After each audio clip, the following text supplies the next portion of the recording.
수면무호흡증의 원인은 비만으로 인해서 목 부위에 지방이 축적되거나 혀 편도 등의 조직이 비대해진 경우에도 목 안의 공간이 줄어들고 상기도가 좁아져서 코골이 및 수면무호흡증이 나타날 수 있습니다. 그리고 또 턱이 비정상적으로 작거나 목이 짧고 굵은 사람도 발생을 할 수 있고요. 그리고 이 외에도 인두 근육의 기능에 문제가 생겨서 인두 기도 확장 근육이 제대로 작용하지 않고 횡격막에 의한 흉곽내 음압이 아주 강해서 이겨내지 못할 경우에 발생을 하게 됩니다. 소아도 수면무호흡 코골이 증상이 있나요? 정상적인 아이들도 20% 정도는 때때로 코를 곤다고 하고요. 7에서 10% 아이들은 매일 밤 코를 곤다는 연구조사도 있습니다. 많은 경우에 있어서 이러한 경우의 아이들은 매우 건강하죠. 하지만 코를 고는 아이들 중 1%는 잠을 자거나 숨을 쉬는 데 문제가 있습니다.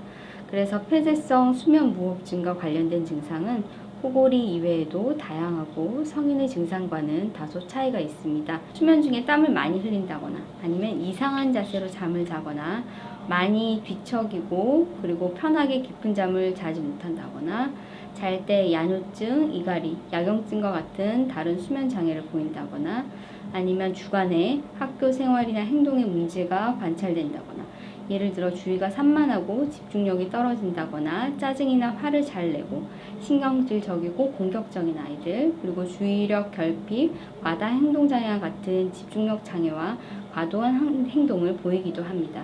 그리고 충분히 긴 시간을 잠을 잤는데도 아침에 일어나기 어렵다고 하면 수면무호흡증을 의심해 보셔야 할 것 같습니다. 수면무호흡증의 치료 방법에는 어떤 것들이 있나요?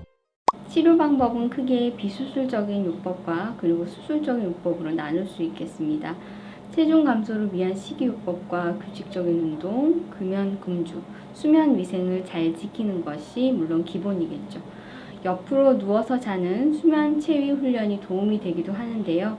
하지만 이것은 검사상 체위에 따른 변화가 있는 환자에만 해당이 됩니다. 그리고 수면무호흡증의 가장 효과적인 첫 번째 치료로 추천되는 비수술적인 치료는 양압기입니다. 수면 중에 압력이 높은 공기를 코를 통하여 기도로 불어넣어서 기도가 막히는 것을 예방하는 치료로 치료율이 거의 100%에 달합니다. 양압기 치료에 잘 적응하지 못하는 사람은 구강 내 장치를 사용할 수도 있고 효과가 제한적이긴 하지만 경증의 수면무호흡증 그리고 코골이에는 상기도 근육 강화 운동을 시행하기도 합니다. 수술적 치료는 상기도의 좁아진 부위가 수술적 치료로 도움이 된다고 판단되는 경우, 그런 경우에만 도움이 되고요. 상기도의 좁아진 부위에 따라 적용되는 수술 방법은 다양합니다. 소아와 성인 모두에게 시행되는 수술 중에서 가장 대표적이고 기본이 되는 수술은 편도 절제 수술입니다. 수면무호흡증 코골이 예방법은 수면무호흡증 예방법으로는 적정 체중을 유지하고 술과 담배를 끊고 코골이와 주간 졸림 등의 증상이 있다고 하면 수면무호흡증이 아닌지 의사와 상담을 하는 것이 필요하겠습니다. 수면무호흡증을 치료하지 않으면 어떤 문제가 생기나요? 무호흡증이 조절이 안 될 경우 고혈압, 뇌졸중, 협심증, 심근경색 등의 심혈관계 합병증을 유발할 수 있고요. 이외에도 지방 및 포도당 대사에도 영향을 주는 것으로 알려져서 대사증후군의 위험도 높아집니다. 소아의 수면무호흡증은 기도가 완전히 막히는 수면무호흡증보다는 부분적으로 막히는 저호흡이 수면 중 지속적으로 나타나서 주의력 결핍, 식욕저하, 그리고 안면 발달 장애 등 신경정신적 합병증이 유발될 수 있습니다. 부산 성모병원 수면다운 검사실 소개를 부탁드려요. 부산 성모병원은 2018년 2개의 수면다운 검사실로 리뉴얼을 하였고요. 그 후 5년간 1000건이 넘는 수면다운 검사를 시행하고 있습니다. 3명의 전문적인 교육을 받은 임상병리사가 교대로 근무를 해서 검사를 진행하기 때문에 검사의 신뢰도가 높은 편입니다.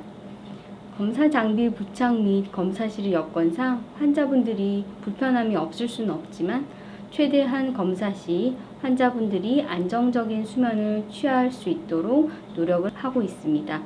여러분들의 행복하고 건강한 수면을 위해서 부산성모병원 이비인후과가 항상 함께한다는 사실을 기억해 주셨으면 합니다.